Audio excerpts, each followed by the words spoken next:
Bienvenidos jóvenes a este séptimo encuentro nacional de Jóvenes por la Paz que se encuentra enmarcado en el segundo Foro Global por la Paz.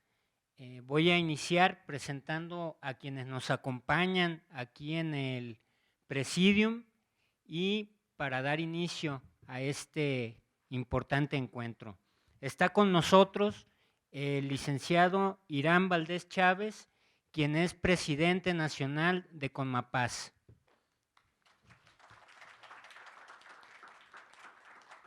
Se encuentra también con nosotros el doctor Óscar Felipe García, quien nos acompañará con una conferencia magistral en el tema, para quien pido un aplauso. Se encuentra aquí con nosotros la joven Fernanda González Viramontes, quien participará también en este encuentro. Está con nosotros la joven Minerva Calatayud, quien nos acompaña y se incorporará en un momento también a participar. Se encuentra aquí con nosotros el joven Juan Luis Pérez, quien es un joven que nos va a participar con una ponencia en este encuentro, séptimo encuentro. Y se encuentra con nosotros también el licenciado Cristian Quintero Carrasco, quien participa en este séptimo encuentro y formará parte del nuevo comité. Vamos a dar inicio dándole el uso de la palabra al licenciado Irán Valdés Chávez para que inaugure los trabajos de este séptimo encuentro.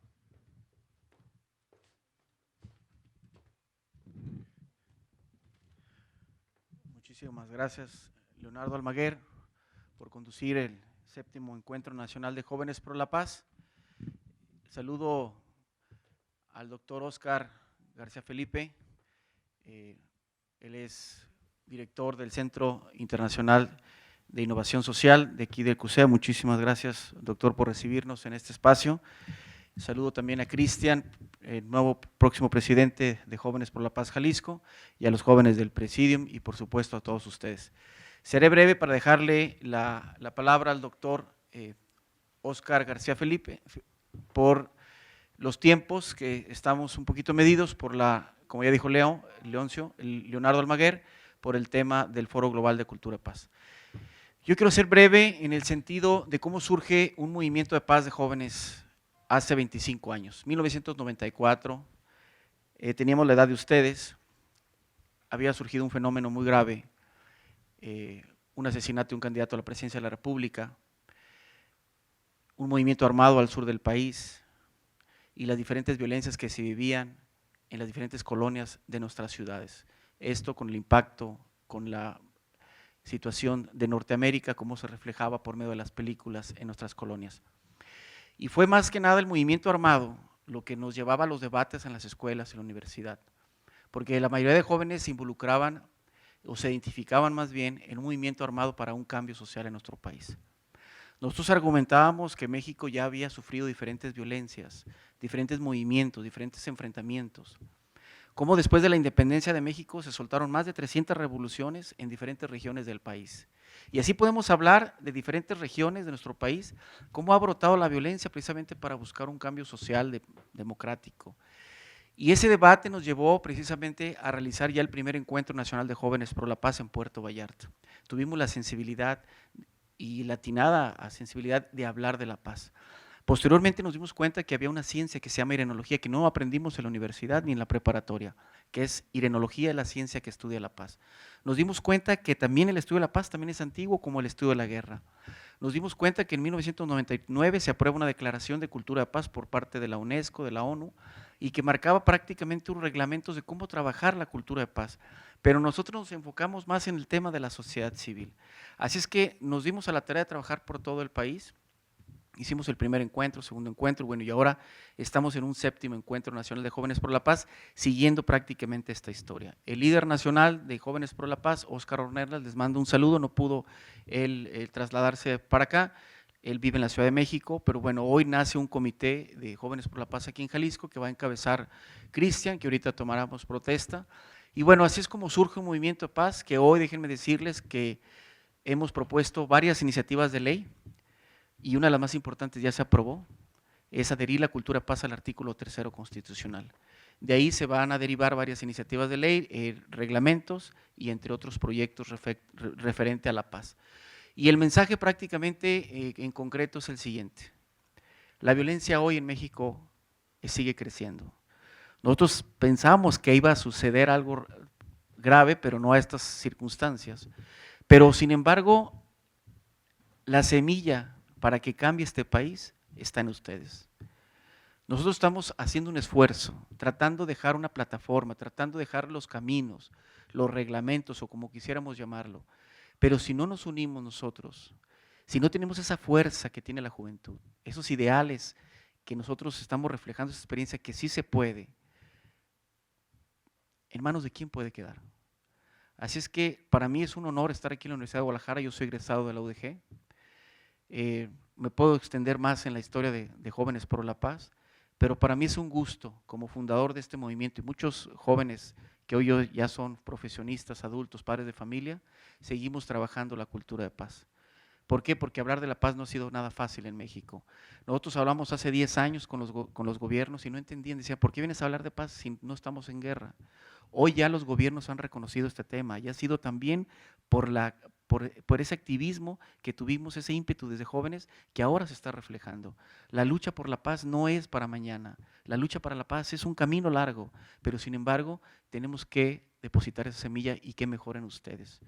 La violencia sí es a la que crece más rápido, pero sin embargo nos damos cuenta cuánto tiempo duran los jóvenes que están involucrados en la delincuencia. No pasan más de 25 años. Así es que siéntanse parte de este movimiento, de esta historia por estar presentes en este foro. Ese es el principio de muchos foros que vamos a realizar en grande. Hay un encuentro nacional, el próximo año va a ser en Morelia, este va a ser macroevento, esperemos que nos acompañen y que se den cuenta que la única manera de salir de estos espirales de violencia es la creatividad que hay en la juventud mexicana, que es grande y que ama México y que ya necesitamos pacificar a nuestro país. Por mi parte, muchísimas gracias y estoy atento para tomar protesta. Cristian, como presidente de Jóvenes por la Paz aquí en Jalisco. Pasa a la frente si quieres, Cristian.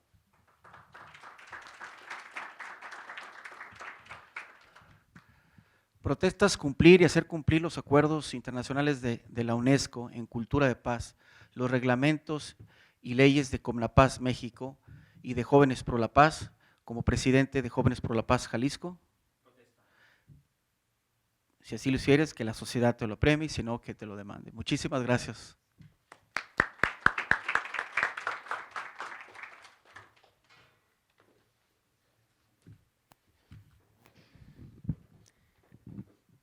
A continuación, daremos el uso de la voz para escuchar muy atentamente y la intervención y la ponencia del doctor Óscar Felipe García.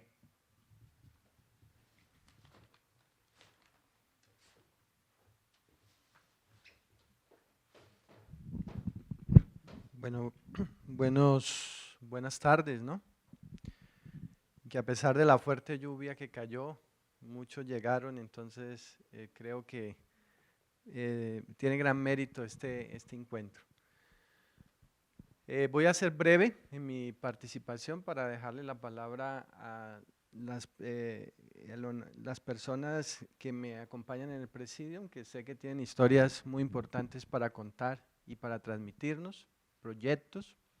Solamente me referiré a un tema muy concreto y es la necesidad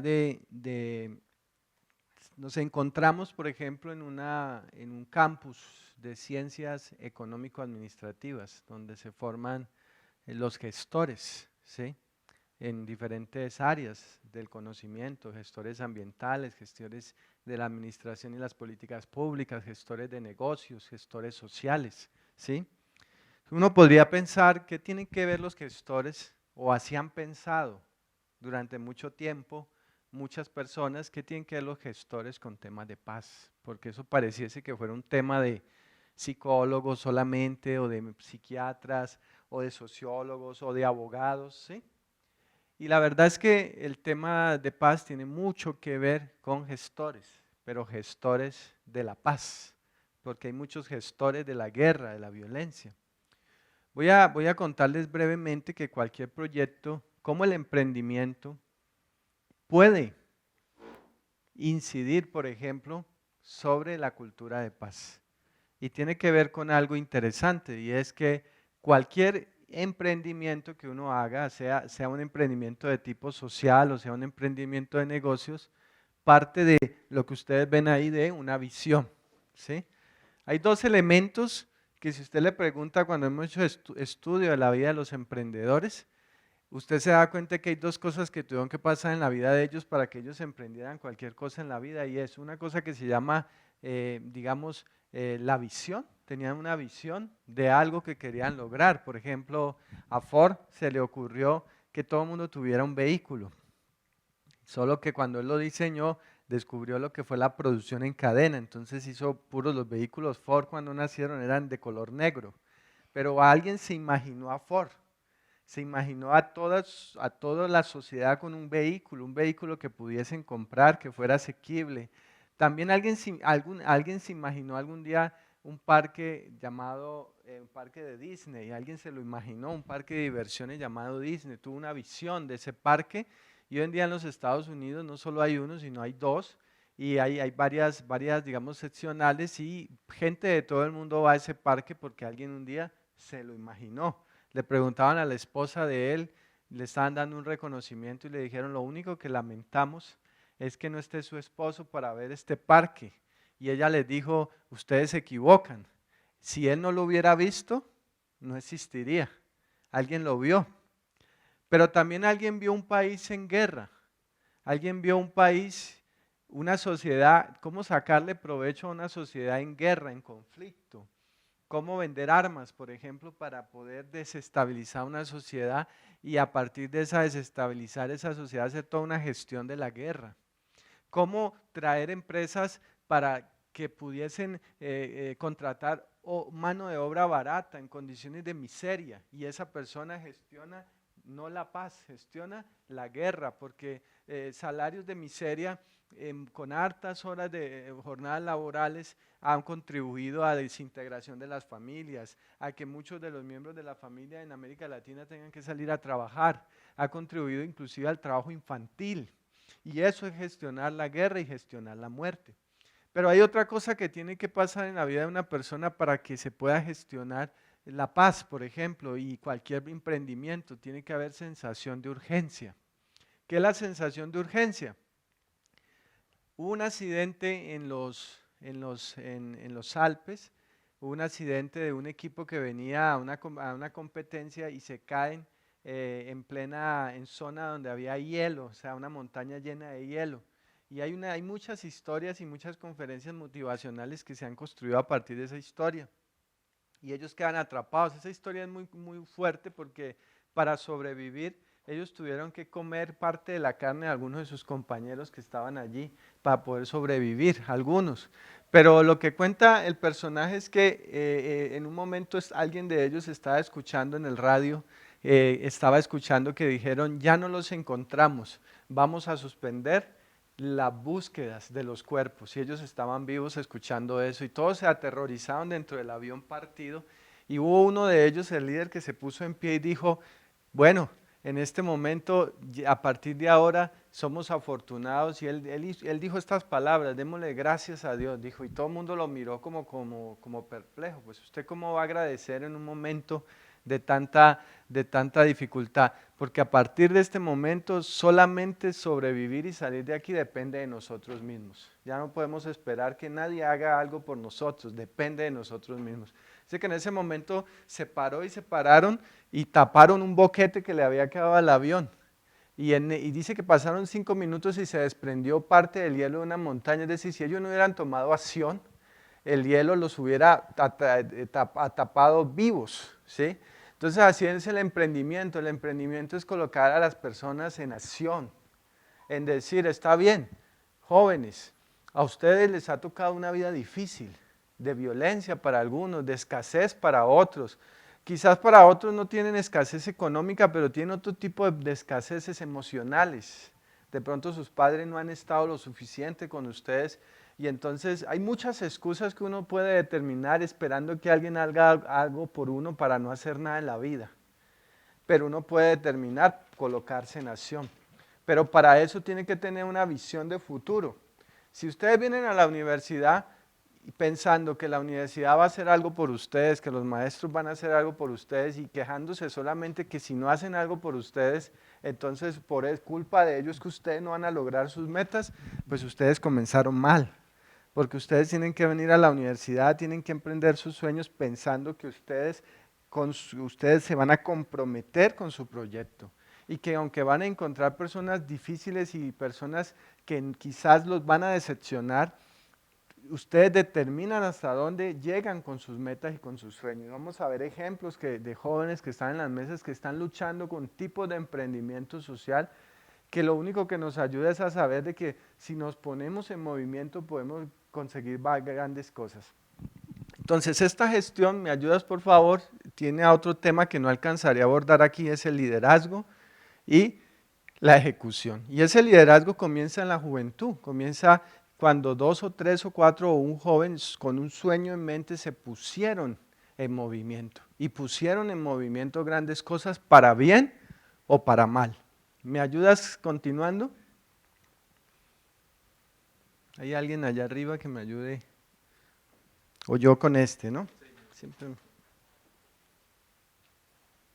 Entonces, venimos a la teoría de la zona de confort, ¿sí? La zona de miedo, la zona de aprendizaje. Todos, para conseguir lo que queremos en nuestra vida, tendremos que pasar a salir de ciertas zonas de confort. Digamos, y eso nos lo lleva a cuando tenemos sensación de urgencia, cuando decimos, no, o sea, yo quiero llegar a conseguir cosas o ser el primero en mi familia o en mi país de que haga algo que otros no hicieron. Pero los que han hecho cosas que otros no hicieron tuvieron que dejar generalmente una zona de confort y atravesar zonas de miedo, de incertidumbre. Por ejemplo, cuando uno llega a otro país, yo salí de una zona, yo nací, o sea, soy nacido en Colombia, salí de una zona de Colombia más bien rural y para yo poder hacer mi primera licenciatura tuve que abandonar esa zona e ir a vivir en un cuarto muy pequeño, ¿sí? Lo bueno de ese cuarto es que era tan pequeño que si yo no entraba ninguna cosa mala, ni siquiera una mala energía, porque si entraba la mala energía me tenía que salir yo, ¿cierto? Era un cuarto muy pequeño y ahí tuve que comenzar a construir y a capacitarme y a luchar con sueños muy grandes de que algún día viajaría por el mundo impactando sociedades, inspirando jóvenes, inspirando familias. Y verdad que hoy he dado 2 o 3 veces la vuelta al mundo, hablándole a multitudes de causas sociales, pero todo empezó, si yo no hubiera dejado esa zona de comodidad, que era una casa muy confortable que yo tenía, lo tenía todo en mi casa, y hubiera atravesado esa zona de miedo, esa zona de incertidumbre, yo quizás estaría todavía en esa casa, pero no habría podido cumplir muchos de los sueños que hoy he podido cumplir. Y si usted le pregunta a los empresarios eso, a los emprendedores, es la misma historia. Tenemos que sacrificar zonas de confort. Y la peor zona de confort que nos podemos permitir es aquella zona donde nos damos el lujo de no desarrollar al máximo nuestras capacidades, nuestra potencialidad. Ir a las clases solamente a recibir y a conformarnos con recibir lo que nos puedan dar y no aprovechar todos los recursos y sobre todo uno de los recursos más importantes que tenemos, que es la vida misma, que es un recurso no renovable, ¿sí? Usted le pregunta a una persona de 70, 80 años, ¿a qué horas es que usted tenía 15? Y dice, parece que fue ayer. Parece que fue ayer porque es un recurso que no es no renovable. Y luego entonces la zona de aprendizaje, que es una zona en la que nosotros conocemos nuevas personas, conocemos nuevas realidades. Muchas personas que ejercen el sicariato, la violencia, En realidad lo que están es en zonas de seguridad para ellos. Desde ahí, desde el mismo asesinar, robar y matar, ellos se encuentran un poquito se sienten un poquito de protegidos, se sienten un poquito respetados. Pero en realidad son seres humanos llenos de miedo, llenos de dolor, llenos tienen un profundo miedo y antes de ser atacados, atacan. ¿Sí? Esto entonces esto define nosotros la manera como se gestionan los proyectos de todo tipo, incluyendo mi proyecto de vida, está atravesado por lo que yo llamo los 4 autos: el autoconcepto, la autoimagen, la autoestima y la autoeficacia. No puedo explicar a fondo por el tiempo, pero tiene que ver con qué pienso de mí mismo, cómo me veo físicamente, qué tanto me gusto, la autoestima y la autoeficacia, que me referiré acá. En el CUSEA estamos trabajando una metodología que se llama FARO. Esa metodología ha sido probada en diferentes países latinoamericanos, inclusive con comunidades hispanas de Estados Unidos y Europa. Y esa metodología consiste en que antes de trabajar lo que es la autoeficacia, o sea, hacer que las personas hagan algo, emprendan, nosotros tenemos que crear una visión de futuro que nos permita que la gente repiense o reconstruya su autoconcepto, su autoimagen y su autoestima. Creo que nos hemos equivocado diciéndole a una persona vaya y emprende, vaya y haga algo por su vida, pero a veces no entendemos que hay tantas cosas al interior que una persona que no cree en sí mismo, no se gusta a sí mismo, tiene un concepto deteriorado de sí mismo.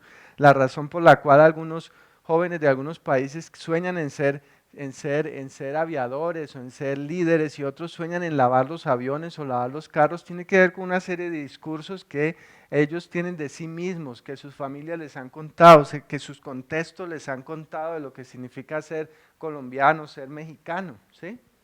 De lo que significa ser jalisciense.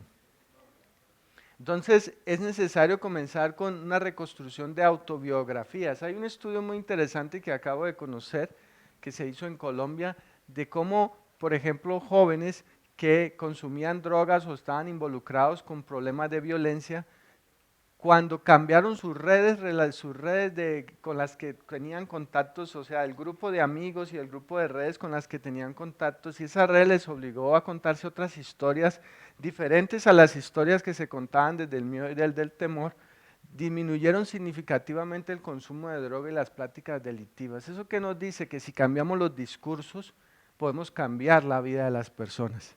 Entonces estamos trabajando una metodología que ha sido aplicada ya varios años por el municipio de Zapopan y que viene generando este tipo de procesos.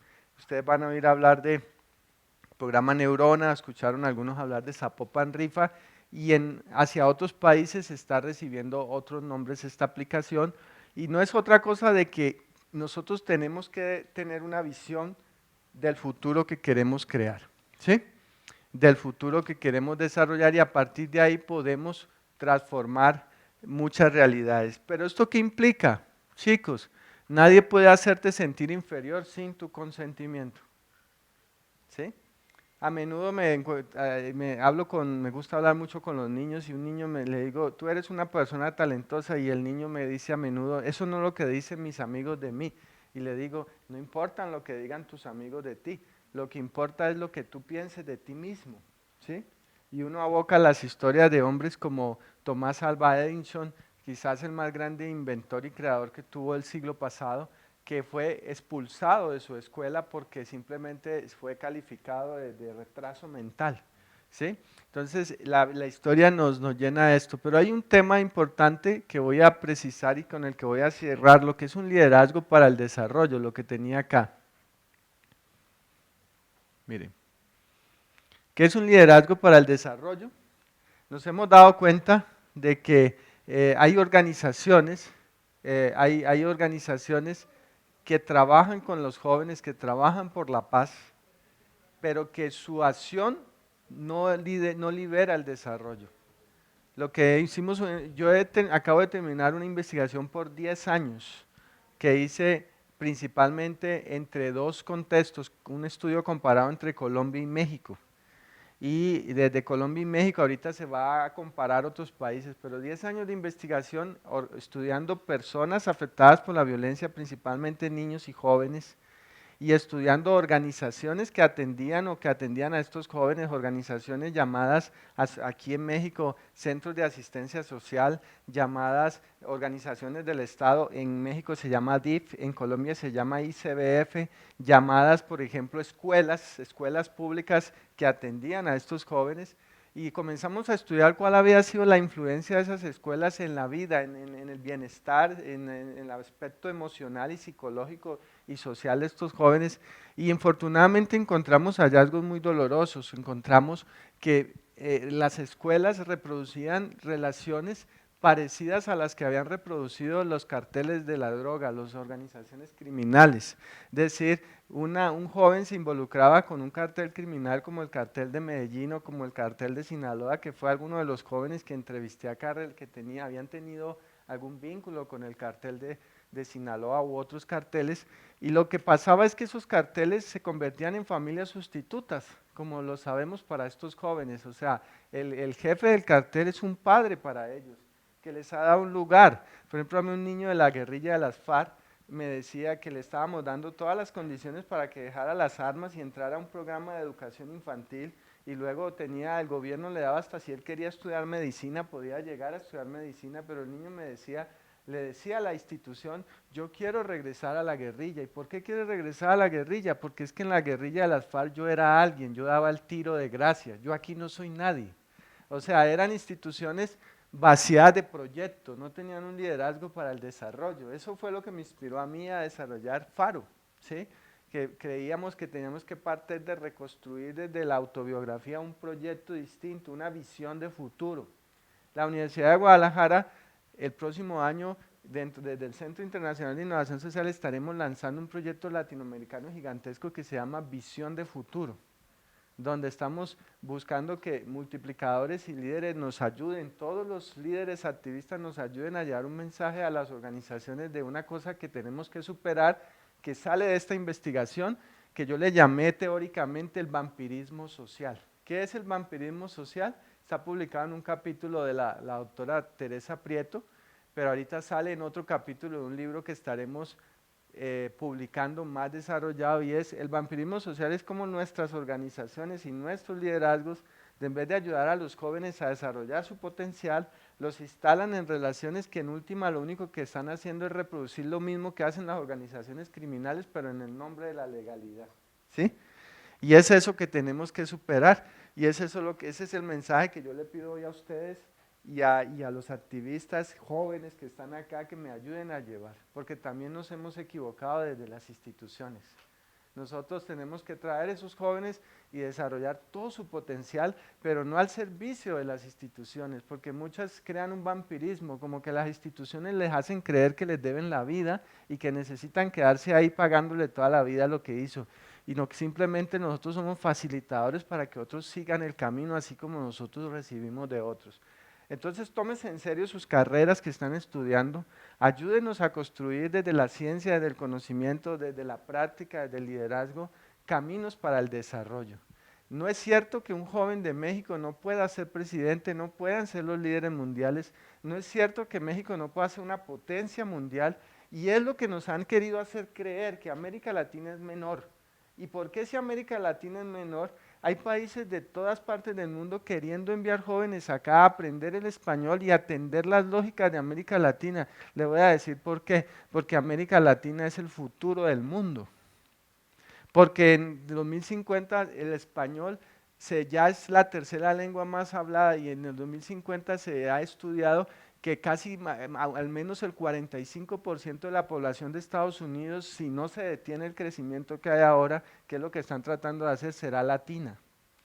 Entonces, la América Latina tendrá un liderazgo importantísimo, y por eso hay países interesados en comprar el agua, en adueñarse de todos los territorios, y muchos lo están haciendo.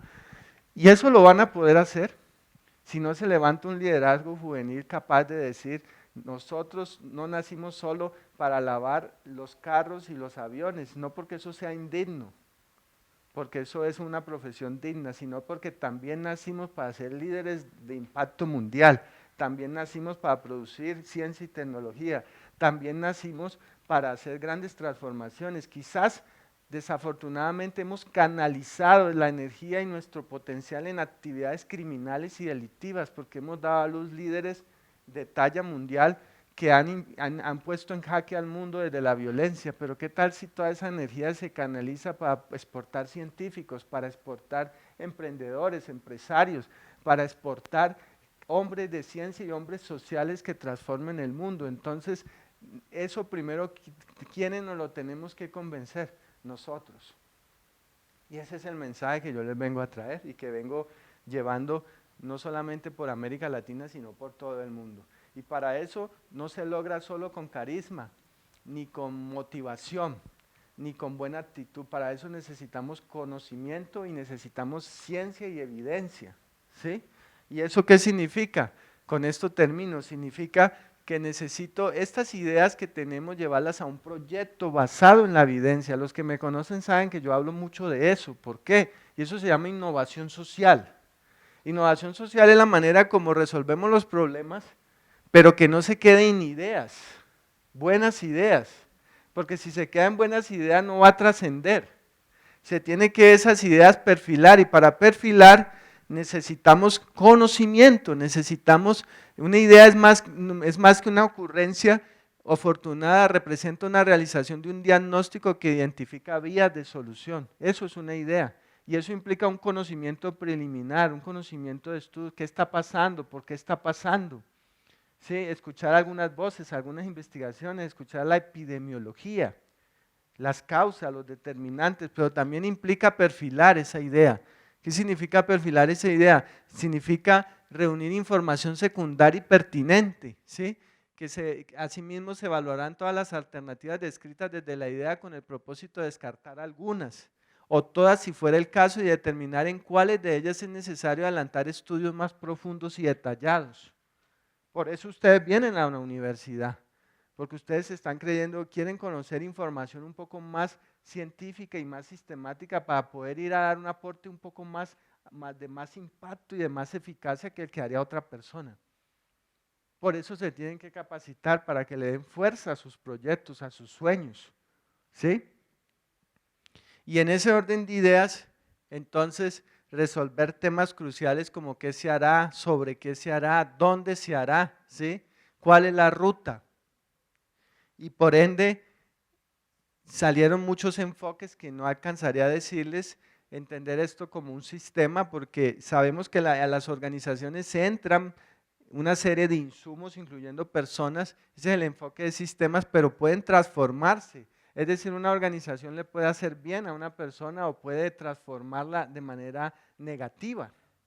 Eso es lo que significa el enfoque de sistema. Entonces, los activistas que están aquí necesitan generar organizaciones, que esas organizaciones respalden sus proyectos, para que esos proyectos no se queden en el nivel ideológico, sino para que esos proyectos, aun cuando faltemos nosotros los que impulsamos estas organizaciones, sigan viviendo para otras generaciones a través de esas organizaciones. Eso significa darle proyecto, enfoques, tenemos que tener planeaciones, organización, dirección y control, que son los ciclos del enfoque situacional. Y hoy estamos hablando de un concepto que se llama gobernanza, que recoge una cosa que se llama stakeholder, y es cómo esa organización que yo genero, que respalde mi causa, afecta a una serie de cosas, por ejemplo, los dueños, la comunidad, el gobierno, los proveedores, o sea, todos los actores que tienen que ver con la práctica y la empresa social que yo estoy generando. Por eso esta conferencia tenía que ver con el emprendimiento y su impacto en los procesos sociales como la cultura de paz. Necesitamos crear organizaciones para la paz, ¿sí? Organizaciones que lideren el desarrollo. Y lo último con lo que quiero decirle, me voy a saltar esto, es que eso que se llama personalidad, que es la máscara que nosotros nos colocamos, está determinada por la historia que nos contamos de nosotros mismos y por la manera como nos presentamos, ¿sí? Curiosamente, uno comienza, desde niño tiene una libertad para sentirse bien con uno mismo, pero a pasar de los años, algunas personas dejan de sentirse bien consigo mismos, ¿sí? Se dejan de sentir bien consigo mismo y lo que nos enseña la neurociencia es algo interesante, y es que el cerebro es maleable. Es decir, que no hay algo así como lo que se pensaba anteriormente, que si una persona nacía, la gente pensaba que la persona nacía con menos capacidades, y si su cerebro tenía un coeficiente intelectual más bajito, no tenía esperanza para llegar a ser otra persona. Hoy sabemos que el cerebro se transforma por nuestra química, por nuestros pensamientos. Por ejemplo, una persona que consume drogas, su cerebro es diferente a una persona que no consume drogas.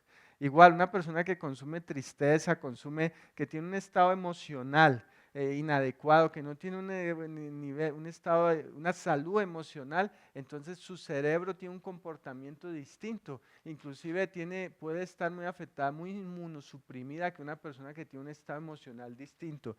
Y esto nos lleva entonces a entender que la gestión tiene sí o sí que estar relacionada, una gestión para la paz, con el desarrollo de la persona humana. Es decir, esa persona que hoy está aquí, ese ser humano que, como esta mujer, que es una mujer que estuvo como cualquier otra, que entró en un ciclo en su vida de situaciones que la llevaban a estar así. ¿Sí? Pero también una gestión para la paz puede ayudar a que una persona que está aquí vuelva a estar así. ¿Sí? Y eso es un poco el mensaje y el liderazgo que se tiene que levantar, un liderazgo que facilite la paz. ¿Sí?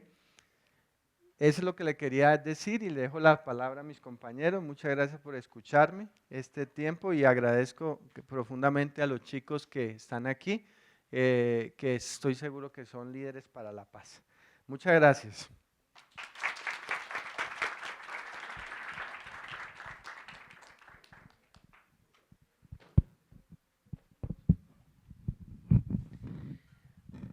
Agradecemos la intervención, la ponencia del doctor Óscar Felipe García, y vamos a darle la palabra, el uso de la palabra. Ahora sí lo presentamos al presidente de los jóvenes de Comapaz, Jalisco, a Cristian Quintero, para que nos dé un discurso en este sentido.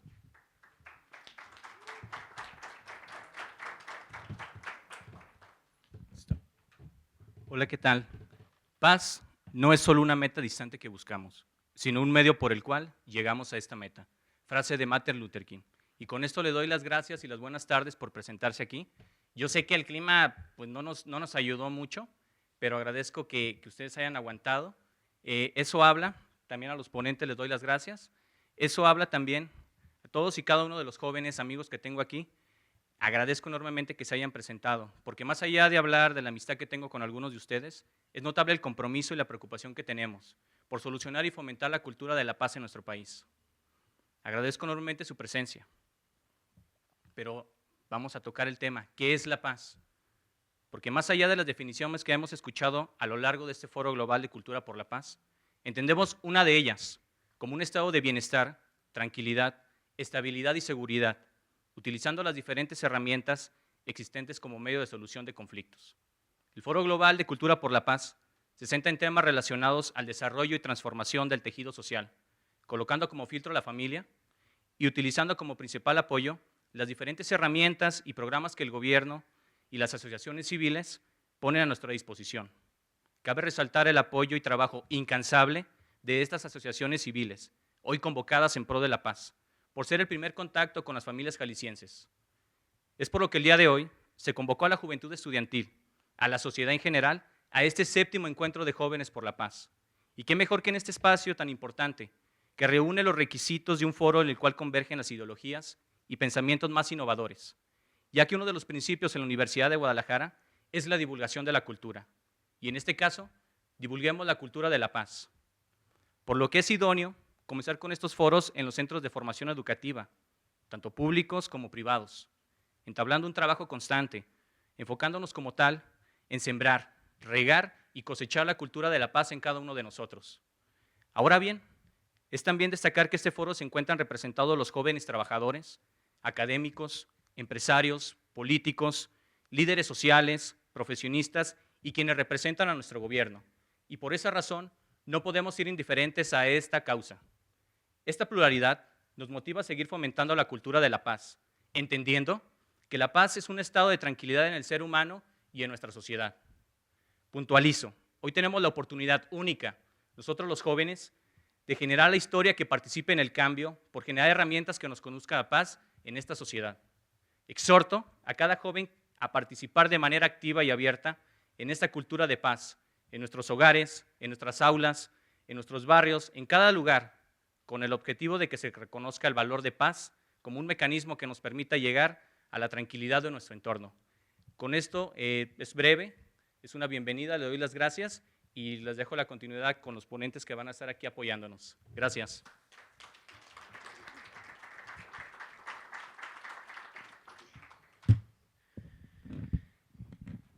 Para dar continuidad a este importante encuentro, vamos a darle el uso de la palabra a una joven que a sus 8 años de edad publica su primer libro y comienza su activismo a favor de la paz de niñas, mujeres y adolescentes. Es columnista del periódico Crónica.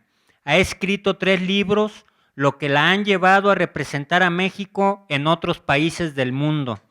Es ganadora del Premio Nacional de la Juventud, es ganadora del Premio Internacional Honoris Causa y ha dictado más de 300 conferencias por la igualdad y la paz. Así presento y pido un aplauso para Beatriz Adriana Hernández Portillo.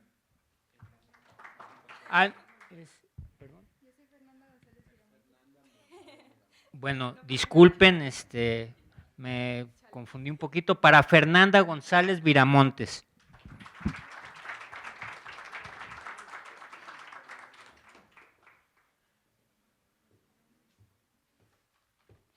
Hola, pues antes que nada, muy buenas tardes a todas y a todos las y los que nos acompañan el día de hoy. Mi tema sí difiere un poco a lo que nos comentaba el doctor Oscar, mas sin embargo, wow, es súper admirable y muy interesante los temas que ya nos estaba compartiendo.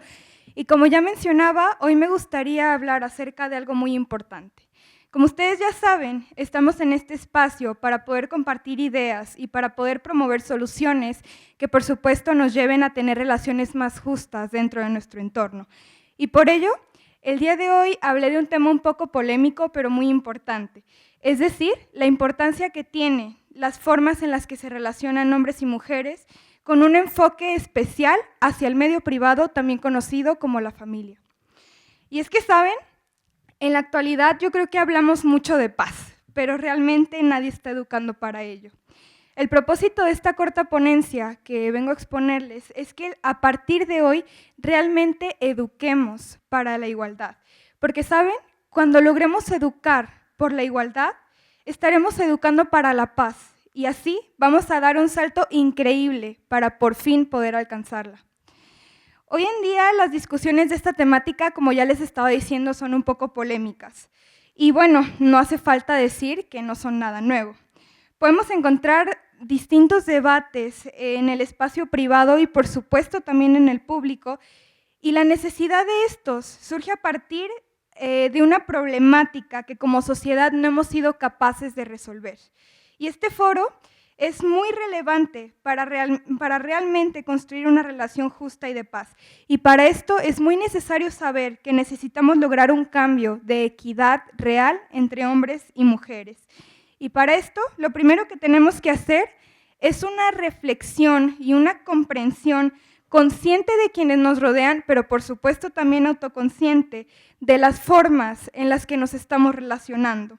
Solamente de esta manera yo creo que podemos tener una visión más nítida de lo que es la familia y bueno, su función para realmente determinar una construcción como personas, es decir, como hombres y mujeres que desafortunadamente hoy en día juegan roles específicos dentro de nuestra sociedad.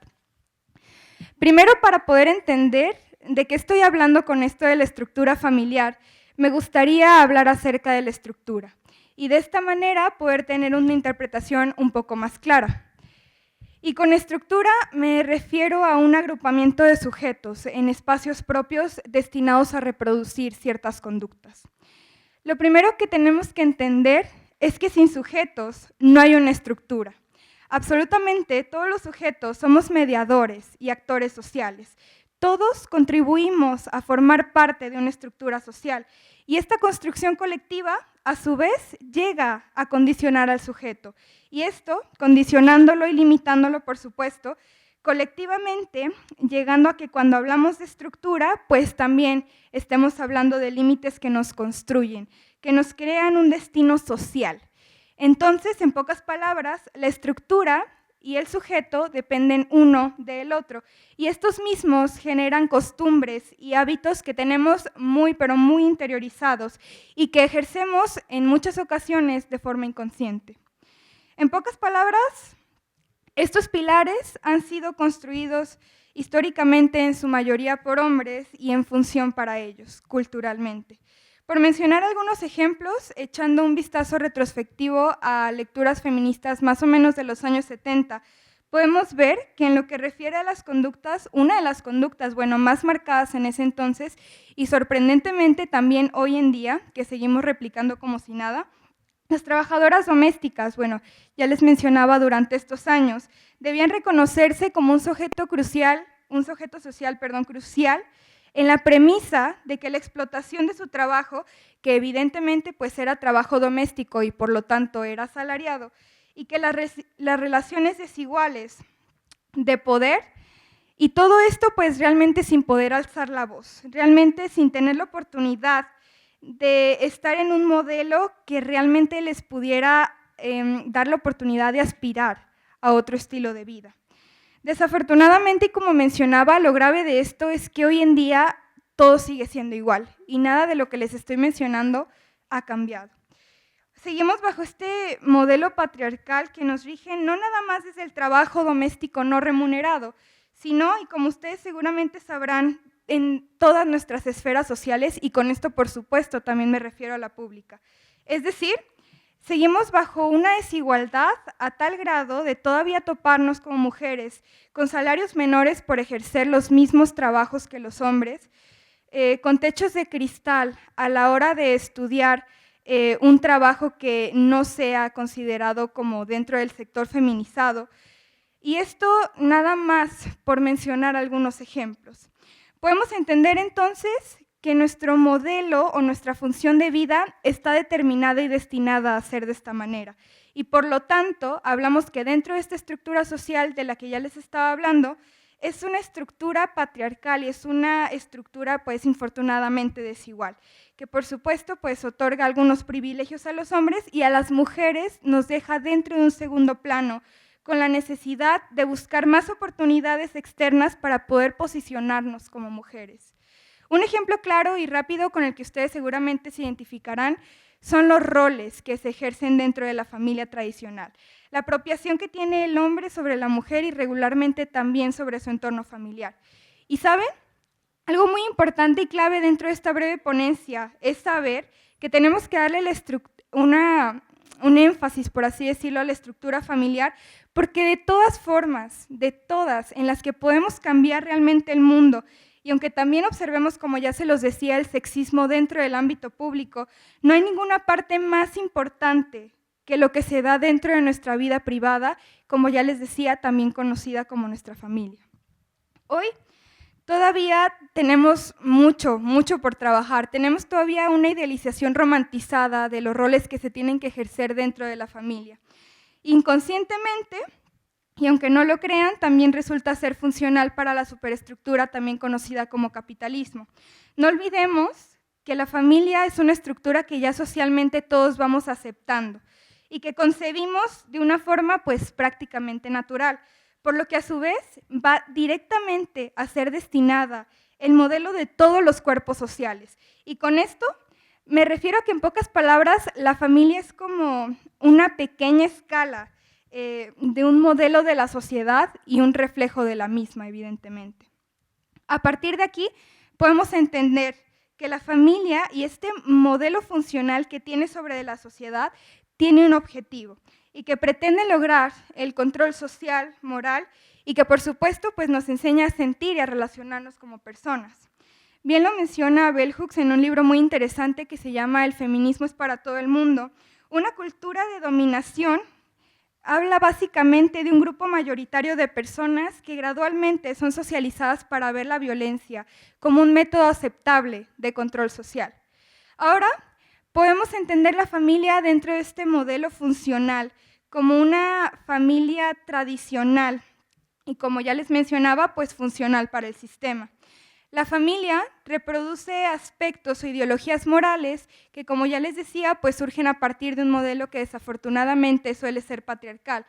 Y esta no la podemos encontrar desde un estado natural para hombres y mujeres, que provoca que aquellos que por ciertas conductas queden fuera de este esquema sean menospreciados, como en el caso del ejemplo crucial que ya les estaba mencionando al principio del trabajo doméstico no remunerado, y peor aún, transformándolo como un atributo natural de nuestra personalidad femenina desde que nacemos. Aún así, el capital nos convence de que es algo natural, de que tal actividad nada más nos concierne a nosotras y de que tenemos que servirnos serviciales y plenas sin vernos, por supuesto, como personas funcionales dentro del ámbito público, no solamente en el privado, infortunadamente.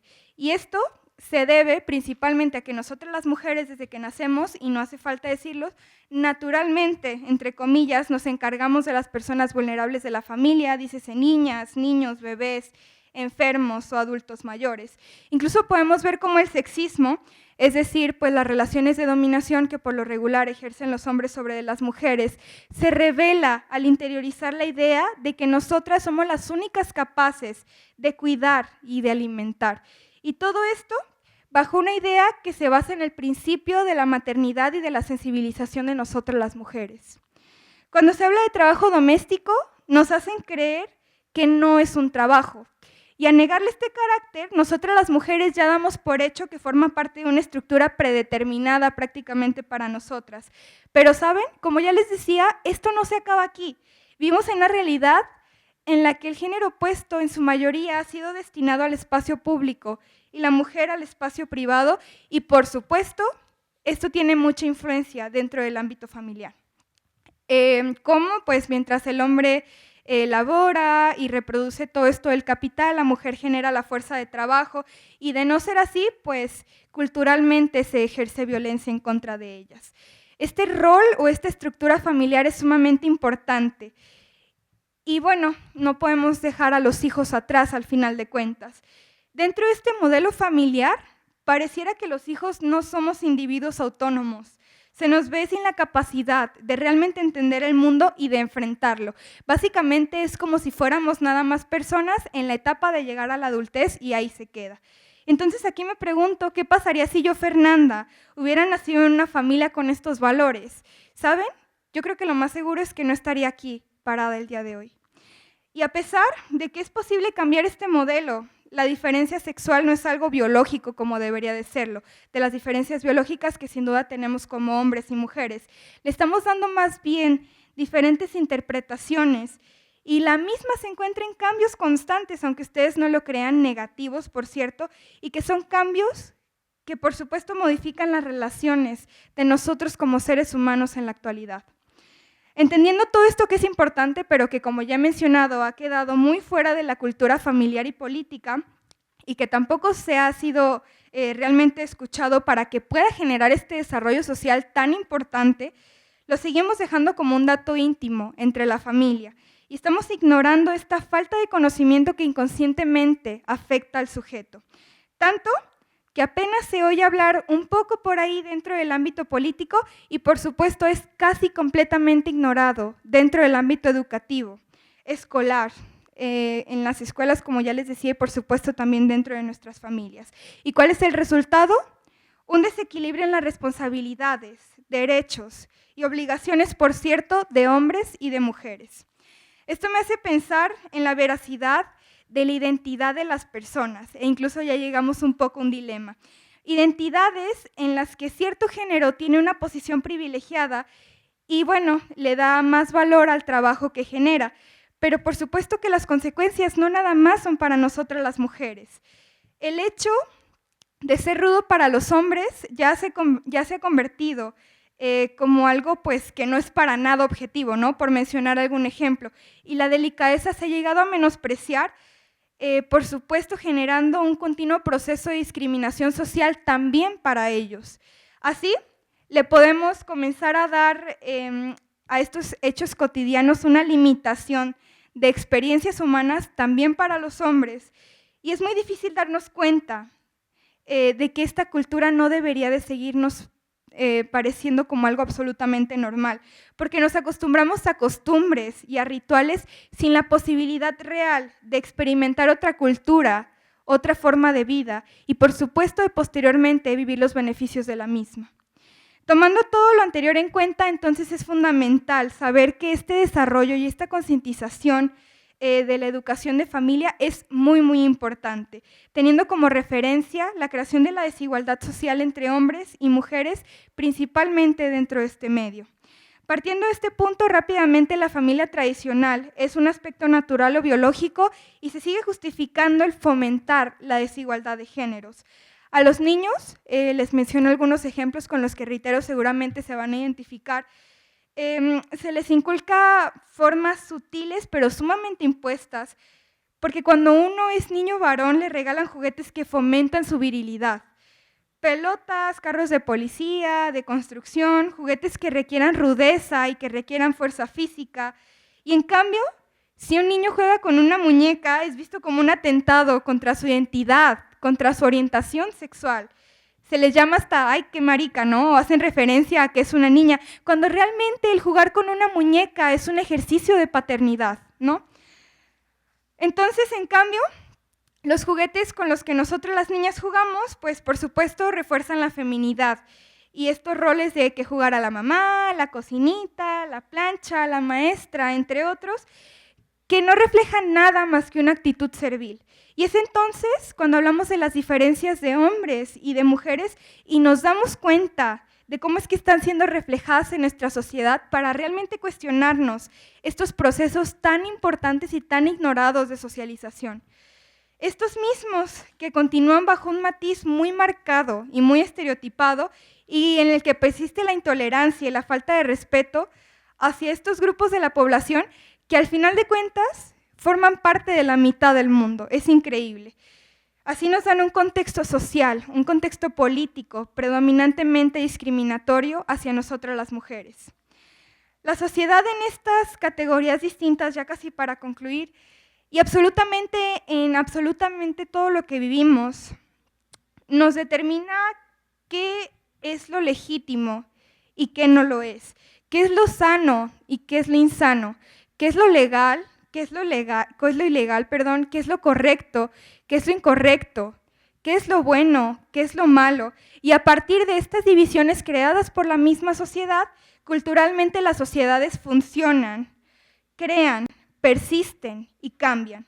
La legitimidad de las prácticas por la equidad de género han sido colocadas en la división de lo insano, de lo inmoral, de lo ilegítimo y de lo malo. Es importante que juntos resignifiquemos el sentido de estas prácticas, que las pongamos en una situación neutral y que analicemos al final de cuentas nuestro juicio de qué es una buena o una justa convivencia en la actualidad. Hablar de igualdad es hablar de inclusión y por lo tanto de democracia liberal, porque el ideal de este régimen político de igualdad de derechos y las bases, bueno, en este caso de la familia, y si las mismas no toman real conciencia acerca de esto, seguirá esta discriminación y esta exclusión, y bueno, que son prácticas que por cierto se dan en México y no hace falta decirlo, entre otras prácticas discriminatorias que se siguen reproduciendo.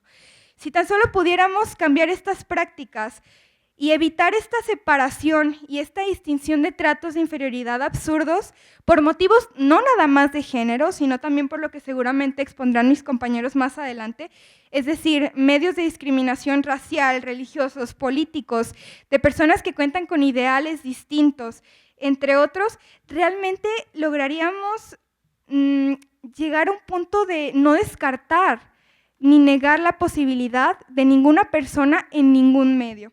Mientras que esta noción absurda, como ya les decía, de desigualdad siga, seguiremos con jerarquías que sigan determinando la inferioridad o también la superioridad entre hombres y mujeres. Necesitamos soluciones incluyentes. Hay que entender que la educación consciente de género es una cultura preventiva y creo que es posible modificar todas estas bases dentro de la familia y de la educación, cambiando estos roles tradicionales de género para niñas y niños mediante un proceso de socialización que realmente genere un desarrollo integral. Porque los sistemas, como ya les decía, tanto familiares como educativos, están perpetuando los roles de género que fomentan la discriminación y la desigualdad, no nada más para los géneros, sino también para muchas otras materias, bueno, a partir de este. Esta estrategia, cómo hacerla ahora entrando a este pequeño punto, tiene que rediseñar el modelo educativo en el que nos encontramos viviendo y educándonos en la actualidad. Tiene que generar un proceso que se impregne realmente a todo este proceso de enseñanza e incluya también a los miembros de la familia, que logre una reconfiguración social tanto en el medio público como en el privado, por supuesto comenzando a partir de la familia. Cuando nosotros pongamos en marcha esta reflexión, lograremos obtener aptitudes que nos lleven a una equidad real. Cuando comencemos a ser conscientes como nosotros de agentes de cambio, es decir, saber que nosotros, como ya bien lo mencionaba el doctor Oscar, somos capaces de cambiar la realidad partiendo de la idea de que el ser humano es quien construye su socialización, solo cuando esto suceda vamos a poder lograr un cambio real. Solo así vamos a dejar de naturalizar, solo así vamos a comenzar a crear nuestras relaciones sociales y dejaremos que los estereotipos de género no sean un obstáculo para que nosotras las mujeres nos podamos relacionar fuera en el ámbito público y que los hombres también puedan conocer la paternidad y una responsabilidad compartida dentro de los roles del hogar. Solo así vamos a ser capaces de reconocer una realidad y una dignidad hacia el otro. Y esta aceptación, que acepte a cualquiera, a pesar de sus diferencias y a pesar de si son muchos o son pocos. Entonces, los invito a que llevemos este ejercicio a la práctica, que lo llevemos específicamente, y como ya les mencionaba al inicio de esta pequeña ponencia, a la práctica dentro de nuestra vida privada, porque de ahí les aseguro que veremos un reflejo inmediato fuera, en nuestro ámbito público y por consecuencia en nuestra sociedad en general. Es momento de trabajar y una relación de paz es una relación de iguales. Muchas gracias.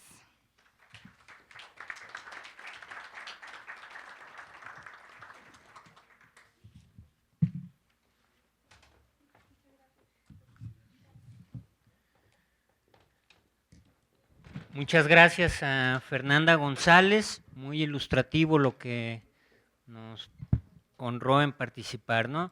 A continuación voy a darle el uso de la palabra a un par de jóvenes que nos acompañan visitando desde el estado de Quintana Roo, es a la de Yucatán. Disculpen, andamos acomodándonos en el camino, pero finalmente eso es parte, ¿no? No tenemos todo hecho y de lo que se trata es de que, así como lo están viendo, ustedes también nos ayuden a construir, ¿no? Entonces presento del estado de Yucatán a la joven Minerva Calatayud y al joven Juan Luis Pérez, de Casas y La Paz es el tema. ¿De acuerdo? Adelante.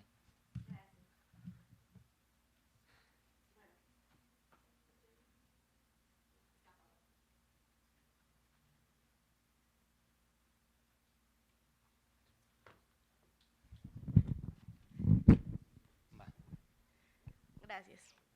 Bueno, es un gusto para nosotros estar aquí en este día de espacios de convergencia de ideas y de voluntades. Como ya mencionaron, soy Minerva Calatayud, mi compañero es Juan Luis Pérez. Somos miembros fundadores de Alianza por los Derechos Humanos y la Paz en Yucatán.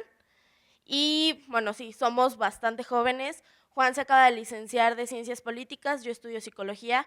Ambos tenemos 22 años. Y bueno, comparados con muchos activistas somos viejos, por así decirlo. Bueno, muchos piensan que la palabra joven es mal, ¿no? Ser joven es casi un estigma, representa grandes desafíos. Hoy por hoy, muchos jóvenes están siendo reprimidos en países considerados civilizados y de primer mundo, como Reino Unido, por el único delito de querer sobrevivir a una inminente crisis civilizatoria que amenaza con la extinción. Los jóvenes claramente somos un grupo vulnerable, pero desgraciadamente los organismos que defienden los derechos humanos no nos tipifican como tal. Se piensa que la educación superior es la tabla de salvación para nosotros. Sin embargo, es claro que existe un mayor número de desempleados egresados universitarios que de bachillerato. De acuerdo con las cifras que aporta el Informe de Competencias Profesionales en Iberoamérica, el INI de 2015, el 70% de los egresados universitarios tiene dificultades para integrarse al mercado laboral. El estudio señala que el 73% de los egresados tarda un mes aproximadamente en colocarse en un empleo y 51% logra obtener una plaza de tiempo completo. Y muchas veces esta no está vinculada con lo que estudió. Actualmente, el 38% de los jóvenes universitarios perciben remuneraciones menores a los 5,600 pesos mensuales. Estos son $360. En el mismo sentido, resulta paradójico que los niveles más altos de desempleo de los jóvenes entre 15 y 29 años correspondan al grupo con mayor escolaridad. Un estudio muestra que el 19% de los profesionales permanecen desempleados a pesar de su búsqueda laboral. El bajo nivel salarial no nos permite independizarnos y nos confina a seguir siendo mantenidos por nuestros padres. Muchos jóvenes en este rango de edad viven en menos de 10 metros cuadrados y en un hacinamiento realmente alarmante. Incluso han formado familias en estos espacios, siempre bajo el auspicio de un adulto que en muchas ocasiones no cuenta con los recursos económicos para esta carga. Nosotros mismos vivimos una situación similar. La diferencia con las generaciones anteriores es que en la mayoría de los casos no se trata de una etapa transitoria, sino se vuelve una permanente por las condiciones actuales del voraz mercado capitalista. Un joven que no puede ser independiente, contar con su propio espacio digno para desarrollarse profesional y personalmente, muy probablemente se convierta en un adulto frustrado, violento y autodestructivo, abandonando así a profundizar las brechas sociales y económicas de un sistema profundamente injusto. Ante esta situación, la Alianza por los Derechos Humanos por la Paz se ha convertido, a pesar de su juventud, en un ente que vincula a la Comisión Iberoamericana de Calidad Educativa. Ha generado una serie de proyectos alternativos e innovadores, entre ellos uno educativo, en transferencia con un prestigioso organismo colombiano, CINDEP, calificado como uno de los 17 proyectos más eficaces por la ONU, llamado Jóvenes Constructores de Paz. Uno más que incluye la dignificación legal a través de las acciones de la incidencia en la política pública, para que los jóvenes universitarios seamos reconocidos como un grupo vulnerable, y un tercero al que llamamos Casas por la Paz.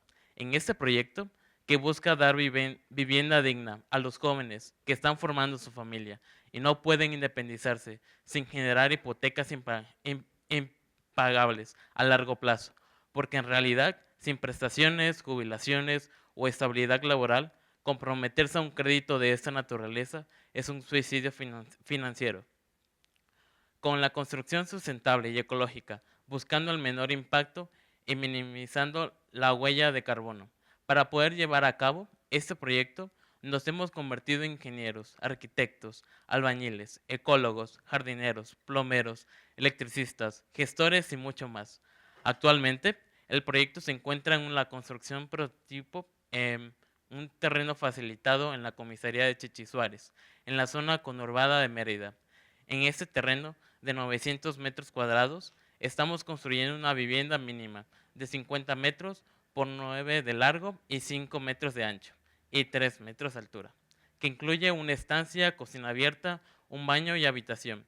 El presupuesto que hemos considerado es de 90,000 pesos. Incluye material, mano de obra y acabados. ¿Cómo lo estamos haciendo? En primera instancia, hemos realizado un convenio con la empresa Ecofax Blocks, que nos proporciona precios preferentes y asistencia técnica. El cimiento y relleno del firme está siendo construidos por profesionales, pero el levantamiento de muros corre por nuestra cuenta de nosotros y un grupo de jóvenes voluntarios. Este tipo de material es 30% más económico por el nulo desperdicio del material y porque no requiere mano de obra especializada, además de ser termoacústico. El techo se realiza con bovedillas de poliuretano y viguetas de concreto, también realizadas por profesionales. Este material, junto con los muros, disminuye la temperatura hasta 5 grados Celsius. Este bloque permite realizar las instalaciones eléctricas, hidráulicas, sanitarias desde el levantamiento, por lo que los plomeros y electricistas solo deben encargarse de instalaciones finales y acabados, mientras que nosotros realizamos toda la instalación oculta. Estamos hablando de viviendas de primera calidad, con biodigestores, sistemas eléctricos autónomos, estética residencial, funcionales y dignas para proporcionar un espacio armónico a sus habitantes. Bueno, como pueden ver, estas casas son un proyecto bastante económico que permite que muchos jóvenes puedan lograr esta independencia. ¿Okay? Queremos invitarlos a sumarse a este proyecto que está en la etapa germinal, por lo que las viviendas, además de proporcionar una solución real a un grave problema social, puede generar importantes ingresos para organizaciones de la sociedad civil y no gubernamentales, ofreciendo subsidio, acompañamiento técnico y capacitación a los jóvenes en situación vulnerable, pero también proporcionando una opción viable para quienes no cuentan con grandes presupuestos para la construcción de su vivienda. Si están interesados, les invitamos a establecer convenios, aportar a nuestro crowdfunding, y participar en nuestras capacitaciones para poder implementar el programa en sus comunidades. Gracias.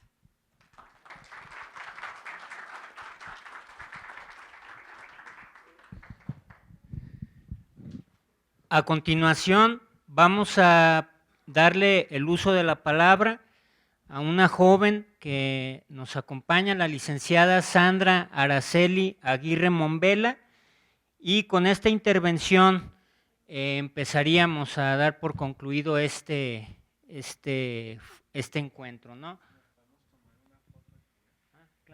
Aquí el doctor Oscar nos pide una foto al final. Y yo, antes de darle el uso de la palabra a la licenciada Sandra, quiero decirles que hay una gran responsabilidad de todos los que estamos aquí. Yo he de platicarles que hace un par de semanas falleció un señor de nombre Salvador Castañeda O'Connor, que luchaba por la paz, una nayarita, y a los 87 años de edad, le dijo el médico que si se hacía una operación a corazón, que era muy riesgosa, podía vivir 10 años más, que él quería dedicar a hacer un frente de lucha por la paz y a participar para seguir defendiendo este país, ¿no? Entonces, no se pudo, mas sin embargo aquí hay jóvenes y aquí creo que puede surgir algo muy importante. Esta lluvia de hoy es para que eso que se está sembrando crezca y forme algo distinto. Voy a darle el uso de la palabra, presento a la licenciada Sandra Araceli Aguirre Mombela, que es abogada, secretaria de Mujer Croc Zapopan de julio 2017 a 2019, secretaria del Sindicato de Escuelas Particulares del Estado de Jalisco de 2012 a octubre de 2018, secretaria de la agrupación Recolectando Sonrisas, Asociación Civil, servidor pública para pensiones del Estado de Jalisco en 2013 a 2018, candidata a presidente municipal de Jesús María Jalisco en las elecciones de 2018 y actualmente presidenta auxiliar en la Junta 16 de la Junta Local de Conciliación y Arbitraje. Pido así pues el uso de la palabra para Araceli Aguirre.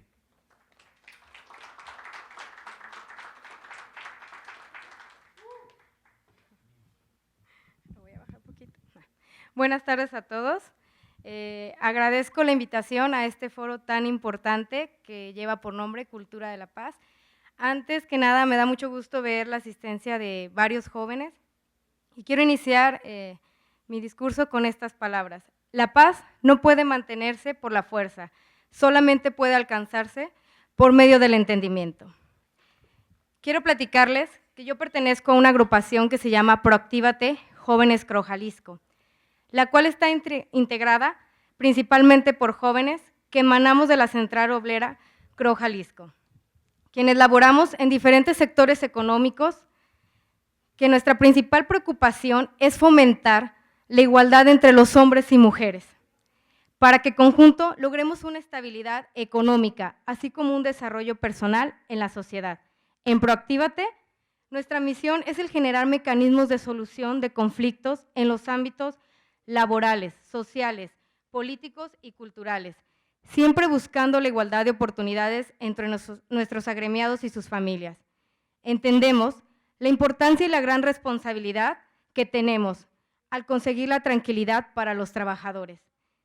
Esto que a su vez se pueda llevar el trabajador un ingreso a su hogar, de igual forma que el patrón tenga las posibilidades de poder producir y se genere el crecimiento de la fuente de trabajo. Cuando hacemos esto, se genera una armonía que funciona en la economía de la región, de nuestro estado y nuestro país. La cuestión del sindicato, más allá de la defensa de los derechos de los trabajadores y la lucha por un contrato colectivo que salvaguarde la relación obrero-patronal, es la defensa y la creación de una paz en el área laboral y en el área empresarial. La cuestión del sindicato, como organización, fomentamos la educación al trabajador y exigimos de manera participativa al empresario se involucre en esta dinámica para que los trabajadores estén mejores capacitados y con ellos lograr una mejor producción que genere nuevas oportunidades para todos los trabajadores. Por lo tanto, al generar las herramientas necesarias para que los trabajadores obtengan un ambiente laboral armonioso, tranquilo y que el mismo se identifique con la filosofía de la empresa, esto genera un crecimiento en el área donde ellos prestan sus servicios. Y a esto le agregamos una remuneración justa que permita que los trabajadores como individuos puedan solventar las necesidades básicas de su hogar. Su preocupación será únicamente tener un tiempo de calidad con su familia. Y esto así, de sencillo como suena, genera un hogar sin preocupaciones, evita que el núcleo familiar sea atraído por la delincuencia organizada o que se involucren en actos de violencia en el hogar o en su entorno. ¿Cómo lo logramos? Realizando constantemente trabajos de capacitación, creando diálogos entre los trabajadores y el empleador, difundiendo una cultura de la paz y no violencia, promoviendo y buscando capacitarnos en las distintas áreas, sea en las áreas laborales, psicológicas, sociales y políticas, las cuales nos ayuden a lograr, a concientizar la importancia de tener un personal con un estado de tranquilidad emocional, buscando apoyos para el crecimiento profesional, cultural y político de las familias de nuestros agremiados, siendo empático ante la situación de cada individuo que labora en las fuentes de trabajo.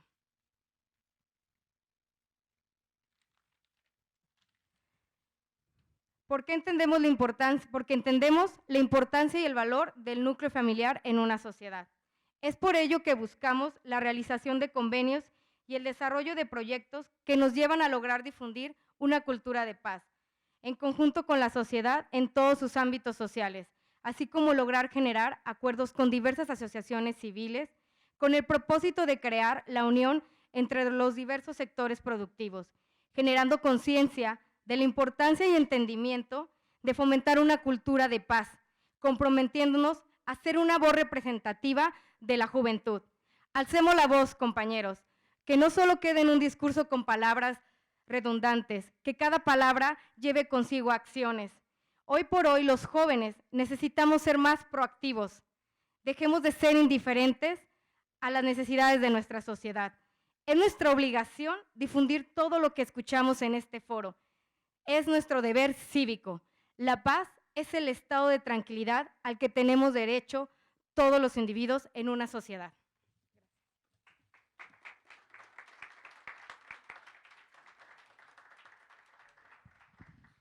ya para concluir, le vamos a pedir al doctor Óscar Felipe García que clausure el 7º Encuentro Nacional de Jóvenes por la Paz. Bueno, entonces veo muchas visiones, enormes visiones, lo que cada uno de los ponentes nos transmitió una visión enorme de futuro, ¿no? En la igualdad entre hombres y mujeres, en la manera como tenemos que llegar con educación, ¿sí? En diferentes sectores a las comunidades, como desde los gremios y la lucha por los derechos humanos y por la igualdad y la inclusión social tenemos que seguir impulsando ese cambio cultural, y seguramente cada uno de ustedes tiene que tener y debe tener grandes visiones de futuro, ¿sí? Y seguir creciendo por esas visiones, ¿no? Porque a veces tratar de llegar a donde queremos nos va a significar frustraciones, pareciese que no lo pudiéramos, pero si nosotros seguimos creciendo, nos seguimos preparando, entonces lo vamos a lograr. Yo simplemente quiero felicitarlos y quiero encomendarles a todos ustedes que simplemente sean portadores del lenguaje de la paz, pero de la paz positiva. ¿Cómo es eso? La mejor manera como uno lega la paz es comprometiéndose con alcanzar sus sueños, sus proyectos, cualesquiera que sea, pero colocando el fruto de esos proyectos al servicio de los demás, al servicio de la generación en la que debemos vivir. Entonces damos por terminado este foro, que no es un final, sino el comienzo de un mensaje y de grandes transformaciones sociales que ustedes y nosotros estamos llamados a gestar, no solamente en América Latina, sino en el mundo entero. En buena hora y felicidades y mis mejores deseos.